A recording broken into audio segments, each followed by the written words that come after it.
जब हम स्कूल में पढ़ते थे तब अगर कुछ समझ में नहीं आता था तो उसे हम रट्टा मार लेते थे, पास जो होना था। बट अगर आप किसी टॉपिक को लॉजिक के साथ समझ लेते हो तो उसके बाद उससे रिलेटेड आपसे कितने भी क्वेश्चन पूछे जाए आप उसको रट्टा नहीं मारोगे। आप जब स्टॉक मार्केट में काम करने के लिए आए थे तब आपने कई अजीबोगरीब कैंडल्स के नाम सुने होंगे जिससे याद करना आपके लिए काफी मुश्किल रहा होगा। आज इस वीडियो के थ्रू हम कैंडल फॉर्मेशन के लॉजिक को समझेंगे और उसके बाद आपको कैंडल्स के नाम को याद रखने की जरूरत नहीं रहेगी। आपको एग्जाम नहीं देनी इसके लिए। कैंडल के फॉर्मेशन में हमें दो इंफॉर्मेशन की रिक्वायरमेंट रहती है। पहला आपका रहेगा टाइम फ्रेम और दूसरा रहेगा आपका उस टाइम फ्रेम के अंदर किस प्राइस पे बाइंग और सेलिंग रही है। अगर टाइम फ्रेम की बात करें तो ट्रेडिंग व्यू के अंदर आप अपने हिसाब से आप टाइम फ्रेम सिलेक्ट कर सकते हो। उस टाइम फ्रेम के अंदर जिस प्राइस पर बाइंग सेलिंग रही थी उस प्राइस के हिसाब से आपका कैंडल का फॉर्मेशन रहता है। कैंडल फॉर्मेशन के लॉजिक की अगर हम बात करें तो यहाँ पर आपको दो चीजें देखने को मिलेगी। इन पोर्शन को जिसे मैंने सर्कल किया है उसे हम कहेंगे शेडो, ठीक है। यहाँ ऊपर वाले शेडो को हम अपर शेडो कहेंगे और नीचे डाउन शेडो कहेंगे।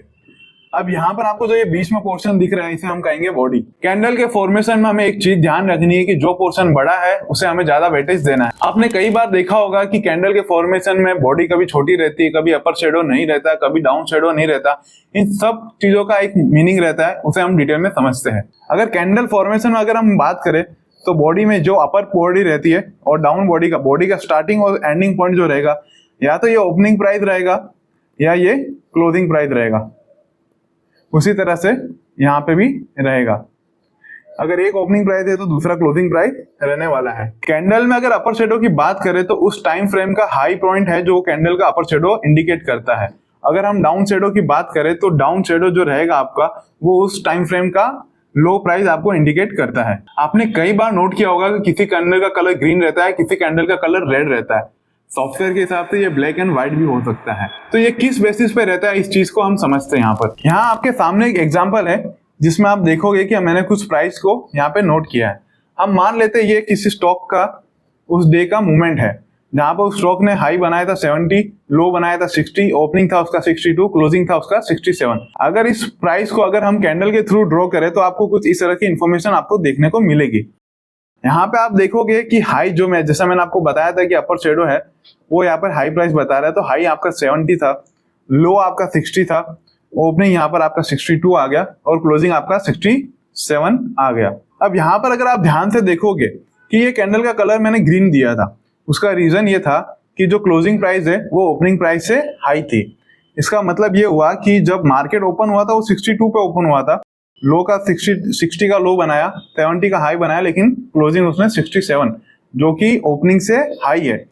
तो जब भी कैंडल फॉर्मेशन में आपको क्लोजिंग अगर हाई मिलती है ओपनिंग से तो उस कैंडल का कलर ग्रीन रहने वाला है। उसी एग्जांपल को अगर हम यहाँ पर रिवर्स करके देखें तो देखिए यहाँ पर भी हाई 70 है, लो 60 है। यहाँ पे डिफरेंस आप देखोगे तो ओपनिंग और क्लोजिंग प्राइस में यहाँ पे मैंने क्लोजिंग प्राइस जो है वो 62 कर दिया और ओपनिंग प्राइस है वो 67 कर दिया। कैंडल फॉर्मेशन में जब भी ओपनिंग अगर क्लोजिंग से हाई रहेगी तो आपको वहां पर रेड कलर देखने को मिलेगा। तो यहाँ आपको ये समझ आ गया कि रेड एंड ग्रीन कैंडल का फॉर्मेशन जो है वो कैंडल की ओपनिंग और क्लोजिंग प्राइस पे डिपेंड करता है। आसान था वैसे। अब इसके बेसिस पे कुछ कैंडल्स का फॉर्मेशन होता है जिन्हें हम देखते हैं। यहाँ अगर हम सिंगल कैंडल फॉर्मेशन में देखें तो यहाँ पर आपको हैमर और यहाँ पर आपको हैंगिंग मैन देखने को मिलेगा। हैमर जो है वो आपका पॉजिटिव कैंडल है और हैंगिंग मैन आपका जो है वो नेगेटिव कैंडल है। उसके बाद यहाँ पर अगर हम देखें तो यहाँ पर आपको inverted hammer and shooting star देखने को मिल जाएगा। अब इन्वर्टेड हैमर है वो आपका पॉजिटिव कैंडल रहेगा, शूटिंग स्टार जो है वो आपका नेगेटिव कैंडल रहेगा। उसके बाद में यहाँ पर आपका रहेगा bullish engulfing and bearish engulfing. Bullish अपने आप में बता रहा है कि ये पॉजिटिव कैंडल है और बियरिश अपने आप में बता रहा है आपको कि ये नेगेटिव फॉर्मेशन है। यहाँ पर आप ध्यान से देखोगे तो दो कैंडल के इंफॉर्मेशन को मिला के आपका यहाँ पर कैंडल का फॉर्मेशन हो रहा है। उसके बाद आ जाता है हमारा morning star and evening star. तो मॉर्निंग स्टार जो रहेगा आपका पॉजिटिव कैंडल रहेगा और इवनिंग स्टार जो रहेगा आपका वो नेगेटिव कैंडल रहेगा। अब यहाँ पे आप ध्यान से देखोगे तो तीन कैंडल के इंफॉर्मेशन को मिला के हमारा यहाँ पर फॉर्मेशन हो रहा है। उसके बाद यहाँ पर आपके सामने दिखेगा डोजी। डोजी में आप ध्यान से देखोगे तो आपको बॉडी का पोर्शन जो है वो काफी छोटा दिखेगा। डोजी के फॉर्मेशन को अगर आप ध्यान से देखोगे तो ओपनिंग और क्लोजिंग प्राइस काफी पास में रहती है जिसके कारण आपको बॉडी काफी छोटी देखने को मिलती है। डोजी ना अपने आप में पॉजिटिव कैंडल है ना ही नेगेटिव कैंडल है। मार्केट में अभी कोई ट्रेंड फाइनल नहीं है इसलिए आपको डोजी का फॉर्मेशन देखने को मिलता है। तो अभी जो भी कैंडल्स हमने देखी, इसके अलावा भी मार्केट में काफी टाइप की कैंडल्स आपको देखने को मिल जाएगी। बट जैसा मैंने पहले ही कहा था कि कैंडल फॉर्मेशन का लॉजिक क्लियर रहना चाहिए, नाम याद करके हमें एग्जाम नहीं देनी। कैंडल फॉर्मेशन के लॉजिक को समझो और उस पर काम करो। इन कैंडल्स की लिस्ट में से आने वाले टाइम में हम कुछ कैंडल्स को डिटेल में समझेंगे। चैनल के साथ बने रहिएगा। एक काम है जो अगर आप करते हो तो मुझे काफी मोटिवेशन मिलता है, लाइक एंड कमेंट, ताकि इसी तरह की इंफॉर्मेशन मैं आप तक लाता रहूं।